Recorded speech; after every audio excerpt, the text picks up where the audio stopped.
बयाली पुलाव में आपका खुशामदीद। क्या आपने कभी सोचा कि अगर आपके शहर में बिजली चली जाए और बैटरी, यूपीएस और जनरेटर भी काम करना छोड़ दें, तो आपकी ज़िंदगी कैसी होगी? हमारी आज की कहानी भी दरअसल कुछ इसी तरह की है। टोक्यो शहर के एक इलाके में एक खानदान एक छोटे से अपार्टमेंट में रहता था। हालांकि ये खानदान एक ही घर में रहता था, लेकिन इनकी आपस में कुछ ज्यादा बातचीत नहीं होती थी। खानदान का सरबराह योशियुकी ऑफिस से वापस आकर टीवी देखता रहता था, जबकि दोनों बच्चे केंजी और यूई पूरा दिन बस फोन पर ही लगे रहते थे और शायद ही कभी एक दूसरे के साथ वक्त गुजारते थे। फिर एक दिन कुछ यूं हुआ कि योशियुकी को सुबह उठने में देर हो गई, लेकिन उठने के बाद उसने देखा कि दरअसल इसकी घड़ी बंद हो चुकी थी और इसलिए अलार्म नहीं बज सका था। कमरे से बाहर आकर जब इसने अपनी बीवी से टाइम पूछा तो पता लगा कि घर की तमाम घड़ियां और मोबाइल फोन बंद हो चुके थे, जबकि लाइट भी नहीं थी, इसलिए एसी और फ्रिज भी काम नहीं कर रहे थे। बहरहाल इसने सोचा कि बिजली की कंपनी को फोन करके पूछा जाए, मगर अब तो घर का फोन भी काम नहीं कर रहा था। जैसे तैसे करके वो तैयार हुआ और घर से बाहर आकर देखा कि लिफ्ट का जनरेटर भी स्टार्ट नहीं हो रहा था। अब तो वहाँ के लोग काफी परेशान हुए कि ये अचानक क्या आफत सर पर आन पड़ी। योशियुकी को ऑफिस के लिए देर हो चुकी थी, इसलिए वो दौड़ते दौड़ते ट्रेन स्टेशन पहुंचा तो वहाँ लोगों का रश लगा हुआ देखा। बड़ी देर इंतजार करने के बाद पता लगा कि अब वहाँ की ट्रेनें भी काम नहीं कर रही थी। लोग वहाँ से बाहर निकले और सोचा कि बस पकड़कर काम पर चले जाएं, मगर अफसोस बिजली और पेट्रोल से चलने वाली कोई भी चीज काम नहीं कर रही थी। योशियुकी का बेटा केंजी, जो साइकिल पर स्कूल जाता था, ये देखकर हैरान था कि आमतौर पर इस मसरूफ सड़क पर आज कोई भी गाड़ी नहीं चल रही थी। एक बच्चे को इस तरह साइकिल पर मजे से जाते हुए देखकर वहां बंद गाड़ियों में बैठे हुए लोग काफी जेलस हो रहे थे।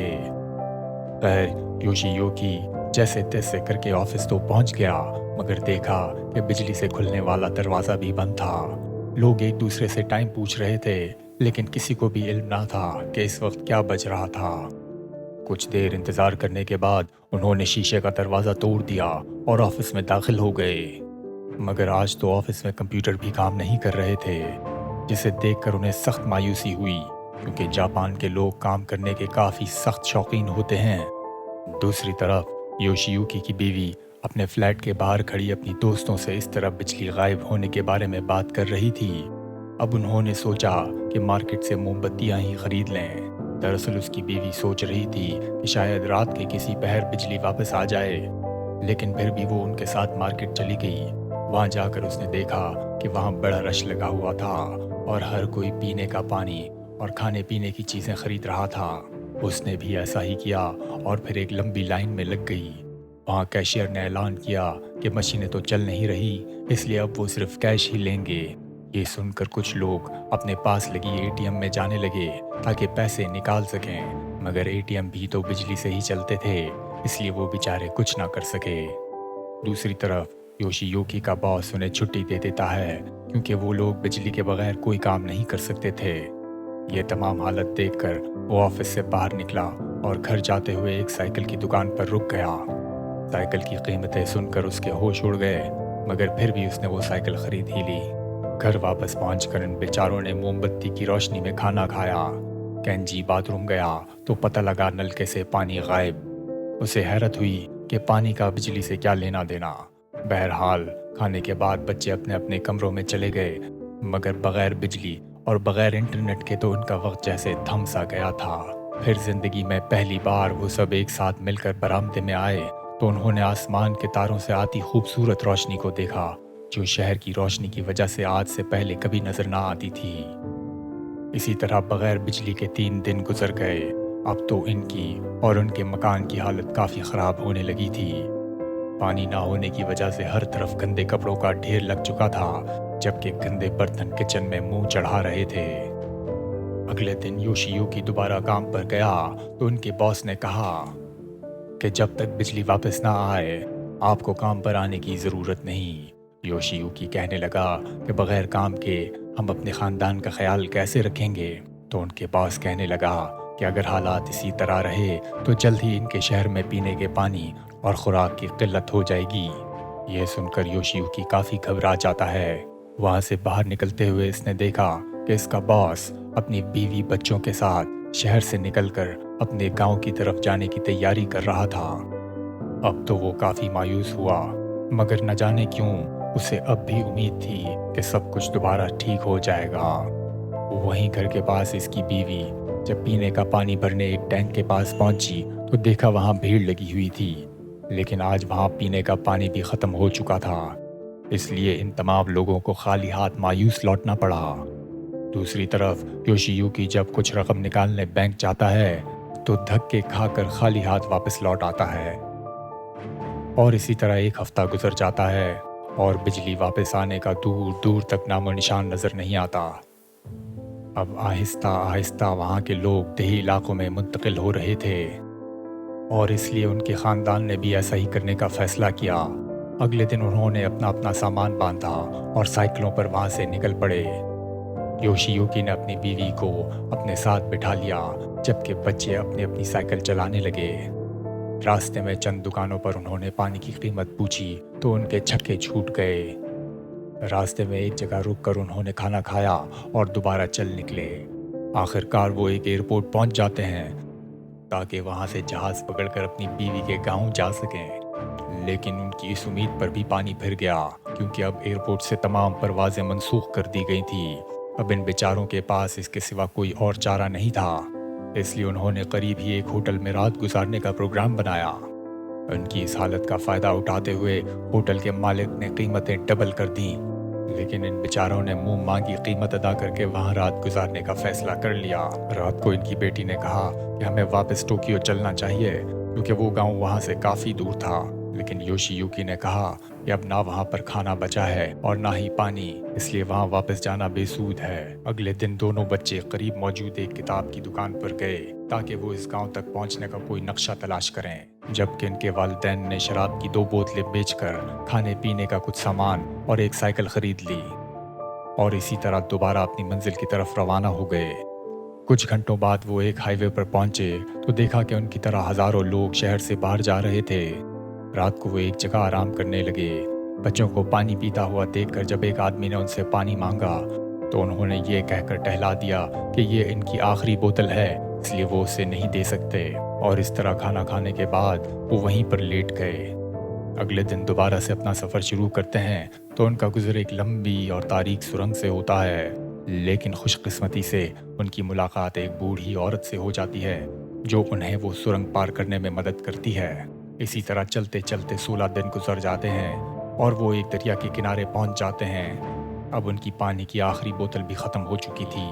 یوشیوکی کو پیاس بھی لگی تھی، اس لیے اس نے دریا سے ہی پانی پی لیا۔ ابھی انہوں نے دوبارہ سفر شروع کیا ہی تھا کہ اچانک سے اس علاقے میں تیز بارش ہونے لگی۔ اس سے بچنے کے لیے انہوں نے اپنا سارا سامان وہیں پر چھوڑا اور ایک قریبی جگہ جا کر چھپ گئے۔ جب طوفان تھما تو انہوں نے دیکھا کہ ان کا سارا سامان تباہ ہو چکا تھا اور ایک سائیکل کا ٹائر بھی پنکچر ہو چکا تھا۔ گندا پانی پینے کی وجہ سے بیچارے یوشیوکی کے پیٹ میں بھی درد ہونے لگا تھا، اسی لیے بچوں نے والدین کو وہیں چھوڑا اور ایک قریبی بستی میں خوراک اور پانی ڈھونڈنے نکل پڑے۔ وہاں ایک مارکیٹ کھلی دیکھ کر وہ بہت خوش ہوئے، لیکن وہاں کھانے پینے کی کوئی بھی چیز موجود نہ تھی، لیکن وہیں اس کی نظر بیٹری میں ڈالنے والے پانی پر پڑی تو وہ بہت خوش ہوا، کیونکہ وہ پانی پینے کے قابل تھا۔ اس لڑکی کو اتنی بھوک لگی تھی کہ اس نے وہاں سے بلیوں کے کھانے کا کچھ کھانا اٹھا لیا۔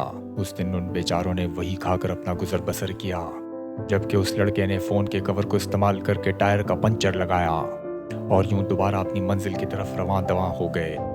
ایک ہفتے کے بعد راستے میں انہیں کچھ لوگ ملے جنہوں نے انہیں سڑک کے کنارے لگی جڑی بوٹیوں کے بارے میں بتایا، جنہیں کھا کر وہ کچھ دن اور گزار سکتے تھے۔ تقریباً 42 دن بعد وہ ایک جگہ پہنچے جہاں کچھ مچھلیاں بیچی جا رہی تھی۔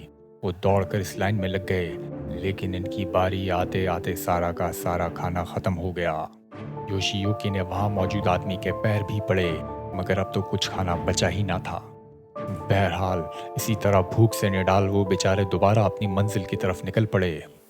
ابھی وہ بیچارہ بھوک سے کیڑے کھانے ہی لگا تھا کہ اس کی نظر ایک جانور پر پڑی جسے انہوں نے پکڑ لیا، لیکن ان میں سے کوئی بھی اسے کاٹنے کے لیے تیار نہ تھا۔ ऐन इसी वक्त एक आदमी वहां पहुंचा जो करीबी एक जगह पर रहता था। वो इन लोगों को अपने साथ अपने घर ले गया और जानवर काट कर उन्हें पेश किया। ये लोग इतने भूखे थे कि उन चारों ने मिलकर पूरा जानवर हड़प लिया। एक हफ्ते उसके घर रहने के बाद वो दोबारा अपनी मंजिल की तरफ चल पड़े और 3 दिन बाद एक दरिया के किनारे पहुंचे तो पता लगा कि दरअसल कुछ साल पहले वहां एक सड़क हुआ करती थी, मगर अब सैलाब की वजह से वो एक दरिया बन चुका था। वो करीब पड़ी लकड़ी के टुकड़ों की मदद से एक कश्ती बनाते हैं और उसे धक्का देकर माँ और बेटी को दरिया पार करा देते हैं। फिर बाप और बेटा साइकिल लेने वापस आते हैं। साइकिलें लोड कर अभी वो निकले ही थे कि अचानक से तेज बारिश शुरू हो गई और वो खुद पर काबू नहीं रख सका। इसका बेटा इसे बचाने की पूरी कोशिश करता है, लेकिन इसके हाथ सिर्फ अपने बाप की विग ही लग पाती है। जब वो वापस आकर अपनी माँ और बहन को ये बात बताता है तो वो खूब रोते हैं, लेकिन फिर भी उन्हें अपना सफ़र जारी रखना ही था।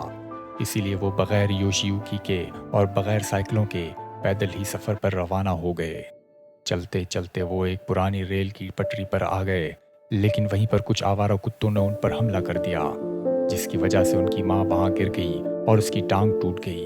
उन्होंने बड़ी मुश्किल से अपनी माँ को पट्टी लगाई और सहारा देकर वापस चलने लगे कि वो कुत्ते दोबारा आ गए।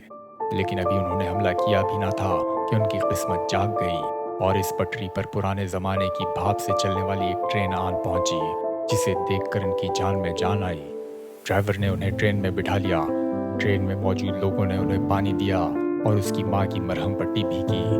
दूसरी तरफ हमने देखा कि बहते दरिया ने योशियुकी को एक किनारे तक पहुंचा दिया था और वो सही सलामत था।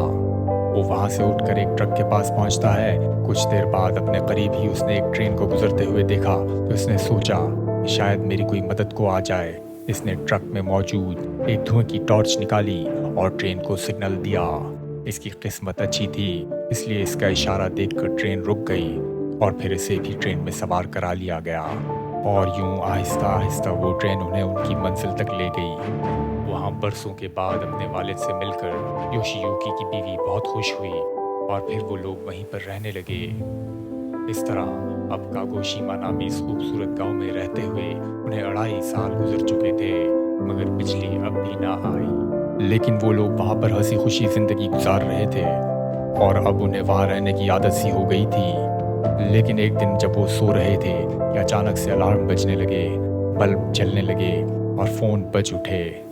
उन्हें काफ़ी हैरत हो रही थी क्योंकि इतने सालों बाद बिजली वापस आ चुकी थी।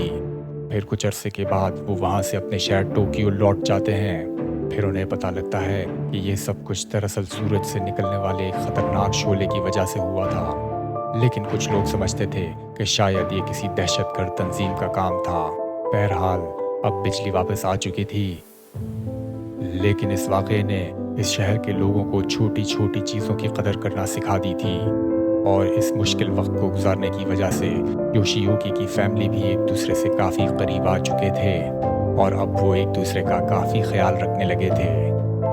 दोस्तों, कैसी लगी आपको आज की ये कहानी? हमें कमेंट्स में ज़रूर बताइएगा।